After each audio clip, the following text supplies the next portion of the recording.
तो हेलो दोस्तों, BPSC teacher नैन में एक बार फिर से स्वागत है। तो दोस्तों, अभी हम अशोक का कार्यकाल पढ़ रहे हैं। मौर्य वंश के शासक अशोक का कार्यकाल पढ़ रहे हैं और अशोक का कार्यकाल 273 ईस्वी पूर्व से 232 ईस्वी पूर्व तक चला था। तो दोस्तों, उसी का कुछ पार्ट बाकी रह गया है जो कि आज पूरा होने वाला है और आज इसको पूरा कर लेते हैं और चलते हैं हम लोग सब मिलके पढ़ते हैं, ठीक।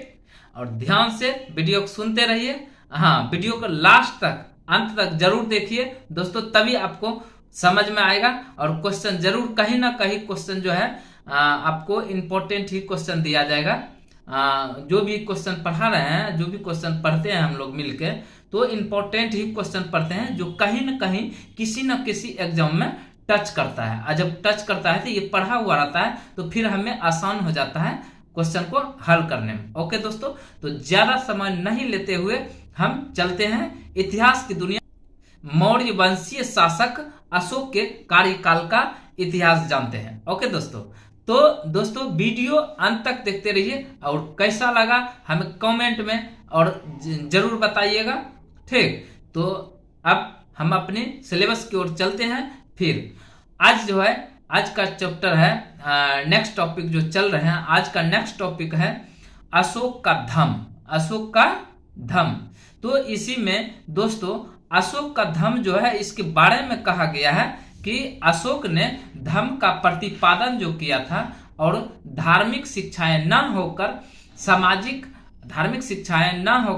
सामाजिक एवं नैतिक नियम का दस्तावेज है। अशोक ने श्रीलंका एवं मध्य एशिया में बौद्ध धर्म के प्रचार के लिए अपने पुत्र महेंद्र एवं पुत्री संघमित्रा को भेजा था। यानी अशोक ने श्रीलंका एवं मध्य एशिया में बौद्ध धर्म के प्रचार प्रसार के लिए अपने पुत्र महेंद्र एवं पुत्री संघमित्रा को भेजा था। अशोक 10वें वर्ष में बोध गया गए थे। अशोक कितने वर्ष में? 10वें वर्ष में बोध गया गए थे और 12वें वर्ष में निगाल सागर गए थे। उसके बाद 20वें वर्ष में वह कहा गया था? लुम्बिनी, जहां की गौतम बुद्ध का जन्म हुआ था। जहां की गौतम बुद्ध का क्या होता है दोस्तों? जन्म हुआ था। अशोक ने आजीविकाओं को रहने के लिए बराबर की पहाड़ियों में गुफाओं का निर्माण भी करवाया था। यूरोपीय लेखक अशोक की तुलना किससे करता है?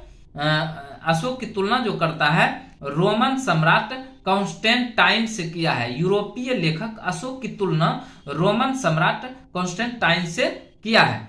अब दोस्तों चलते हैं अशोक का स्तंभ। तो अशोक जो है, मतलब अपनी जानकारी, अशोक की जानकारी हमें कैसे मिली उसके बारे में पढ़ते हैं। तो अशोक के स्तंभ जो है एकास्मक है। अशोक का स्तंभ कैसा है? एकास्मक है, अर्थात एक ही पत्थर से यानी एक ही प्रकार के पत्थर को तराश कर बनाया गया है अशोक का स्तंभ। ओके, इसके निर्माण में चुनार के बलुआ पत्थर का प्रयोग किया है। तो क्वेश्चन दोस्तों, इस क्वेश्चन को ध्यान से याद कर लीजिए कि अशोक का जो स्तंभ है एक ही पत्थर से तराशा गया है और चुनार के पत्थर, किस पत्थर का उपयोग किया गया है? चुनार के बलुआ पत्थर का ही प्रयोग किया गया। ओके, तो इन पॉलिशदार स्तंभों के केवल शीर्ष भाग को जोड़ा गया है, जिनमें सिंह एवं सांड विलक्षण वास्तुशिल्प के प्रमाण मिलते हैं। इन स्तंभों के निर्माण में धर्म के प्रचार के लिए किया गया। इन स्तंभों का निर्माण क्यों किया गया? धर्म के प्रचार प्रसार के लिए किया गया था। और यह किसके द्वारा किया गया है? तो अशोक के द्वारा किया गया। तो अशोक ने इसी के क्रम में 14 दीर्घ शिलालेख का निर्माण किया। अशोक ने 14 दीर्घ शिलालेख का निर्माण किया और वह 14 दीर्घ शिलालेख को हम एक ही ट्रिक में और एक ही बार में 14 शिलालेख को कवर कर लेंगे। एक ही बार में 14 शिलालेख को क्या करेंगे? कवर कर लेंगे। ओके, ठीक है दोस्तों। तो ट्रिक है इसका, अशोक के 14 दीर्घ शिलालेख का ट्रिक है कि पंचीदा ध्वनि आती है और शिप्रा धनिक बताती है। पंचीदा धनिक आती है और शिप्रा धनिक बताती है। तो सभी को बारी बारी से हम मतलब पूरा डिटेल में बताते हैं। ओके दोस्तों, तो ध्यान से सुनते रहिए और आज की वीडियो बहुत इंजॉय है, बहुत ही इंजॉय लगेगा और बहुत ही अच्छा लगेगा। आज की वीडियो बहुत ही अच्छा लगेगा, जो कि इस क्वेश्चन से इन 14 शिलालेख में जो है दीर्घ शिलालेख, अशोक का जो 14 दीर्घ शिलालेख है, वह क्वेश्चन बहुत ही इंपॉर्टेंट होगा और कारगर साबित होगा, जो कि हमें किसी भी परीक्षा में मदद मिलेगी। तो पंचीदा, पहला नंबर, पंचीदा ध्वनि आती है। तो पंचीदा मतलब प से पशु बलि की निंदा किया गया, प से पशु बलि की निंदा किया गया है। और वह कौन सा शिलालेख है? तो दीर्घ शिलालेख। कौन सा शिलालेख है दोस्तों? तो दीर्घ शिलालेख। ची से चिकित्सा व्यवस्था का भी कम किया गया, चिकित्सा व्यवस्था का भी कम किया गया। और यह जो है दीर्घ शिलालेख 2 में वर्णित है। दीर्घ शिलालेख कितने है? 2 में वर्णित है। ओके दोस्तों, दा मतलब हुआ कि दा में मतलब अशोक जो है दौरे पर जाने का आदेश देता था, और अशोक जो है दौरे पर जाने का आदेश देता था। यह जो है कौन किस शिलालेख में मिला है? तो यह कार्य जो है मिला है क्या करता है? तीसरी शिलालेख में। किस शिलालेख में? तीसरी शिलालेख में मिला है। ओके दोस्तों, तो पंचीदा का काम खत्म। अब ध्वनि, अब पढ़ते हैं ध्वनि। तो ध्व से हुआ धम घोष की घोषणा जो करता है चौथे शिलालेख में। किस शिलालेख में? धम घोष की घोषणा जो करता है अशोक चौथे शिलालेख में। नी से हुआ नियुक्ति, यानी धम महामात्राओं का प्रयोग जो किया था, नियुक्ति यानी धम महामात्राओं का प्रयोग जो हुआ था वह 5वीं शिलालेख में। किस शिलालेख में हुआ था? तो 5वीं शिलालेख में। आती है, पहला तो पंचीदा ध्वनि बड़ा पढ़ा दिया, उसके बाद आती है। आ मतलब आत्मा का नियंत्रण जो किया था, आत्मा का नियंत्रण करने का जो उल्लेख मिला वह 6ठी शिलालेख में मिला है। 30 से हुआ तीर्थ यात्रा का वर्णन, तीर्थ यात्रा का वर्णन 7वां एवं 8वां शिलालेख में। तीर्थ यात्रा का वर्णन किस में है? 7वां एवं 8वां शिलालेख में है। तो इसी को हम कहते हैं शॉर्ट ट्रिक में पंचीदा ध्वनि आती है। मतलब बारी बारी से प्रथम से लेके 10 शिलालेख 14 शिलालेख तक बताएंगे, प्रथम से लेके 14 शिलालेख तक बताएंगे। ओके दोस्तों, तो अभी हम पंचीदा ध्वनि आती है। अब हम नेक्स्ट में चलते हैं, शिप्रा धनिक बुलाती है। शिप्रा धनिक बुलाती है। तो शीश हुआ शिष्टाचार, शीश क्या हुआ? शिष्टाचार। शिष्टाचार की जो बात कही गई है 9वां शिलालेख में। किसमें किया गया? 9वां शिलालेख में। प्रा मतलब पूजा, प्रा मतलब पूजा के हितों में जो बात होता था वह 10वां शिलालेख में। किसमें होता था? 10वां शिलालेख में। ओके दोस्तों, धनिक, धनिक ध्व से धम की व्याख्या जो किया है, धम की व्याख्या 11वां शिलालेख में किया गया है। नि मतलब नियुक्ति महामात्राओं की, इसमें भी देखिए तो दोस्तों नियुक्ति महामात्राओं की जो चर्चा किया गया है वह 12वां शिलालेख में किया गया है। नियुक्ति महामात्राओं की चर्चा किसमें किया गया? 12वां शिलालेख में। और याद रखिएगा दोस्तों, नियुक्ति महामात्र वहां 5वां शिलालेख में भी पढ़े हैं। ठीक, तो ये दोनों 5वां और 12वां ये दोनों नियुक्ति महामात्राओं की चर्चा किया गया इसमें। और इसको ध्यान से हमेशा के लिए याद रखिएगा, बार बार देखिएगा ना किसी भी चीज को, तो फिर वो याद हो जाएगा। ओके दोस्तों, तो ध्वनि ओकर बाद क आता है। तो क में जो है 13वां शिलालेख, यानी क से कलिंग युद्ध का वर्णन मिलता है। ठीक है ना दोस्तों, कलिंग युद्ध का वर्णन मिलता है। अब चलते हैं, बताती है, बताती है। तो बताती है तो मतलब धार्मिक जीवन के बारे में जो बताया है, धार्मिक जीवन के बारे में जो बताया है वह दीर्घ शिलालेख 14 में है। दीर्घ शिलालेख 14 में है। तो इसको हम बारी बारी से पढ़ लिए और वीडियो को 2 बार सुनिएगा, फिर आपको समझ में आ जाएगा सारा चीज। तो एक बार फिर से ट्रिक बोल देते हैं, पंचीदा ध्वनि आती है, पंचीदा ध्वनि आती है और शिप्रा धनिक बुलाती है, शिप्रा धनिक बताती है, शिप्रा धनिक बताती है, पंचीदा ध्वनि आती है, शिप्रा धनिक बताती है। ओके दोस्तों, तो इस तरह दोस्तों अशोक के 14 शिलालेख को हम एक ही झटके में खत्म कर दिए। ओके दोस्तों, तो अब नेक्स्ट क्वेश्चन है, नेक्स्ट टॉपिक है अशोक के प्रमुख अधिकारी। अशोक के प्रमुख अधिकारी जो होता था वह कौन कौन होता था, कौन सी अधिकारी किस क्षेत्र में काम करता था, उसके बारे में बताते हैं। तो अशोक का एक तरफ है अधिकारी, एक तरफ है कार्य। तो कौन सी अधिकारी, अब अशोक का समाहर्ता, समाहर्ता अधिकारी का नाम क्या है, समाहर्ता। समाहर्ता जो करता था उसका काम था कर निर्धारण का सर्वोच्च अधिकारी होता था। कौन, समाहर्ता। कर निर्धारण का सर्वोच्च अधिकारी कौन होता था, समाहर्ता। उसके बाद नेक्स्ट है राजकीय कोषागार और भंडारगार का संरक्षक कौन होता था, सन्निधाता। कौन होता था, सन्निधाता। राजकीय कोषागार और भंडागार का संरक्षक कौन होता था, सन्निधाता। नेक्स्ट है दीवानी न्यायालय का न्यायाधीश कौन होता था, व्यवहारिक। दीवानी न्यायालय का न्यायाधीश कौन होता था, व्यवहारिक। नेक्स्ट है समाज में सामंजस्य की स्थिति बनाए रखना, इसका अधिकारी कौन होता था, धम्म मात्र होता, धम्म मात्र होता था।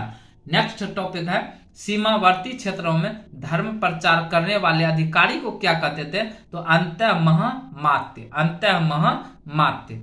सीमावर्ती क्षेत्रों में धर्म का प्रचार करने वाले अधिकारी क्या कहते थे, अंतःमहामात्य। ओके दोस्तों, महिलाओं के अगला नेक्स्ट है महिलाओं के नैतिक आचरण को देखने वाला अधिकारी को क्या कहते थे, स्त्राध्यक्ष। कौन होते थे, स्त्राध्यक्ष। अब दोस्तों देखिए याद करने के लिए महिला आ गया, अब महिला तो स्त्री जानबे करते हैं, तो महिला का देखरेख कौन करता है, स्त्राध्यक्ष। जो स्त्री का अध्यक्ष होता था वो स्त्राध्यक्ष होता है। ओके दोस्तों, तो अगला नेक्स्ट टॉपिक है साम्राज्य में न्याय करने वाले अधिकारी को क्या कहते हैं, रज्जुक। साम्राज्य में न्याय के अधिकारी को क्या कहते हैं, रज्जुक, रज्जुक। न्याय के अधिकारी को रज्जुक कहते थे। जिला में राजस्व वसूली का कार्य जो करता है वह अधिकारी कौन होता था, युक्तक। कौन है, युक्तक।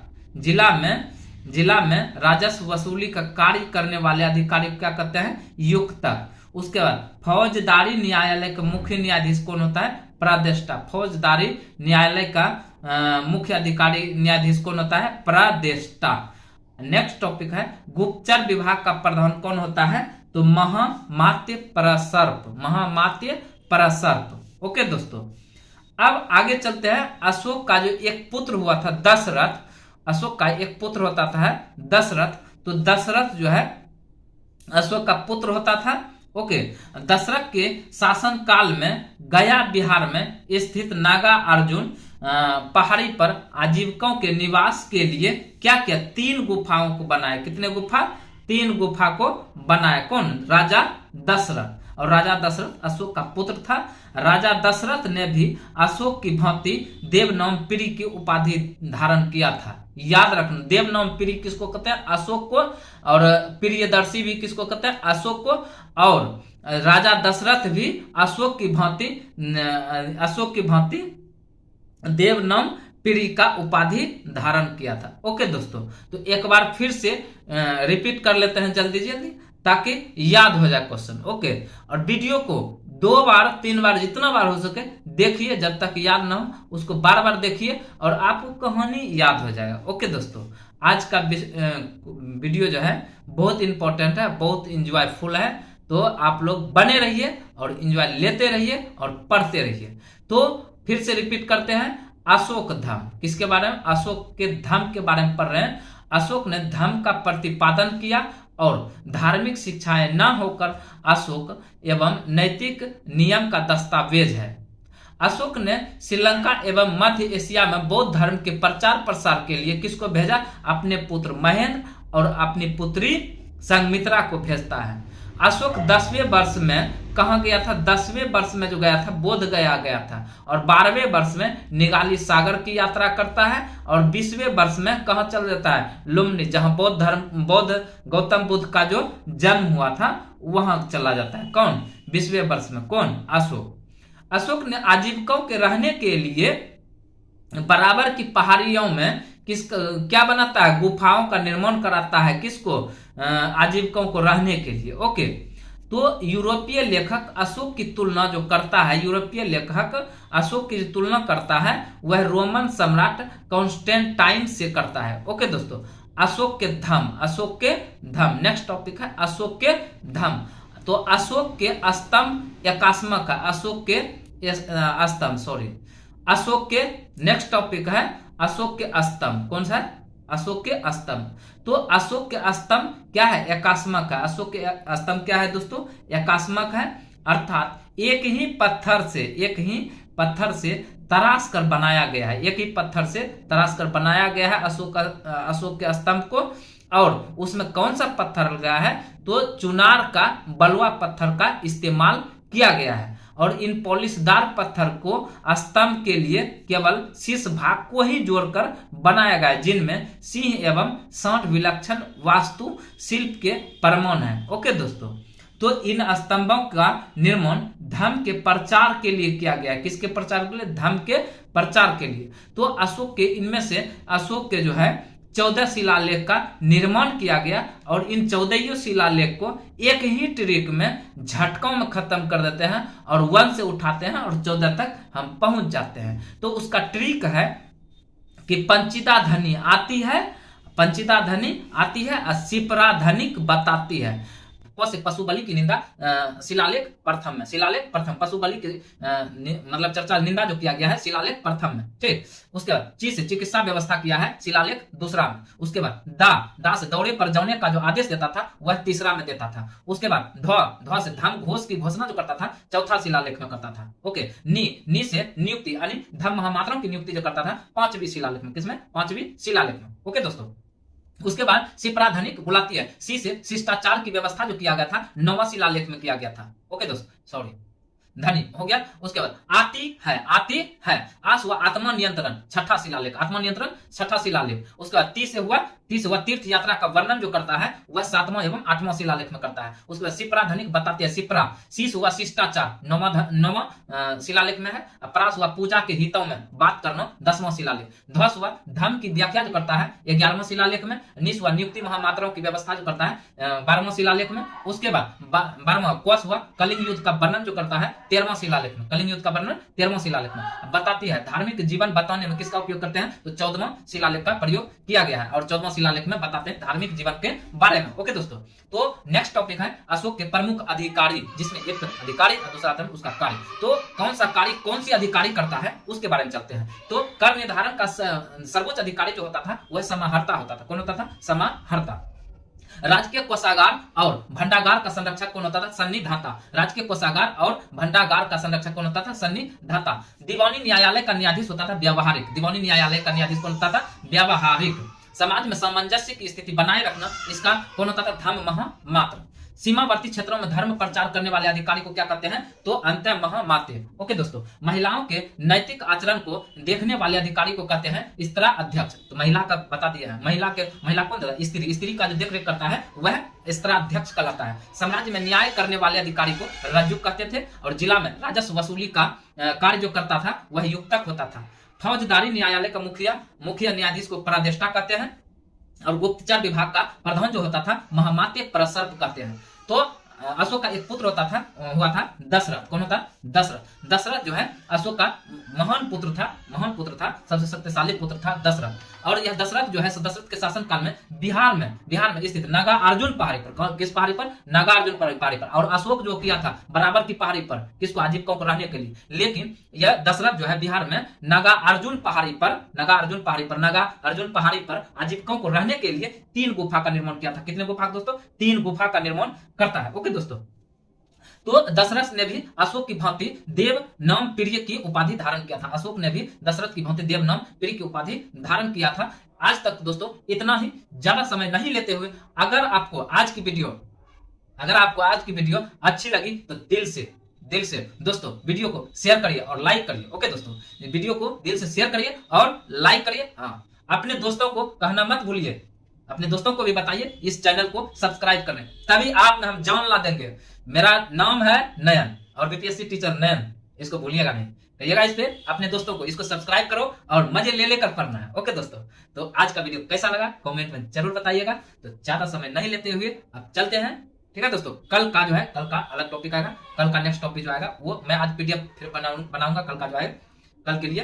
तो पीडीएफ बना के फिर मैं वीडियो लोड कर दूंगा। और हाँ, अगर हमारे पीडीएफ लेना है तो पीडीएफ जो है आपको दोस्तों मिल जाएगा हमारे वीडियो के डिस्क्रिप्शन लिंक टच करिए, उसमें आपको पीडीएफ मिल जाएगा। अगर वहां से नहीं पीडीएफ उपलब्ध हो पाता है, अगर नेट आपका काम नहीं करता है, तो आप दोस्तों मेरा एक टेलीग्राम चैनल है, उस पर नयन कुमार मारिएगा तो नयन कुमार वाला मेरा फोटो आ जाएगा और आप पहचान ही लीजिएगा, हमें विश्वास है कि आप पहचान लीजिएगा और उसमें आप ज्वाइन कर लीजिए, वहां से आपको सारा पीडीएफ मिलेगा। ओके दोस्तों, हम वादा करते हैं आप इस तरह एकदम कछुए की चाल से चलिए, अभी बहुत एकदम है आने वाला, और जैसे आएगा तो वादा करना है कि आप बस एक एम बना लीजिए कि एग्जाम कब लेगा, एग्जाम कब लेगा, और एग्जाम में पूछा क्या किया जाता है, ठीक। और वो चीज तो आपके पास आपको पढ़ा ही रहे हैं, इतिहास से चल रहे हैं, फिर नेक्स्ट इतिहास जैसे खत्म होगा, चाहे 6 महीना क्यों ना लगे, इतना डिटेल से पढ़िएगा तो हम गारंटी देते हैं एग्जाम को फोड़। ये सब छोटा मोटा एग्जाम कुछ नहीं है, यूपीएससी बीपीएससी कुछ भी हो, एसएससी रेलवे कुछ भी हो, आप फोड़ के आइएगा, मेरा वादा है। आप वीडियो को बराबर देखते रहिए, आप बने रहिए, ठीक।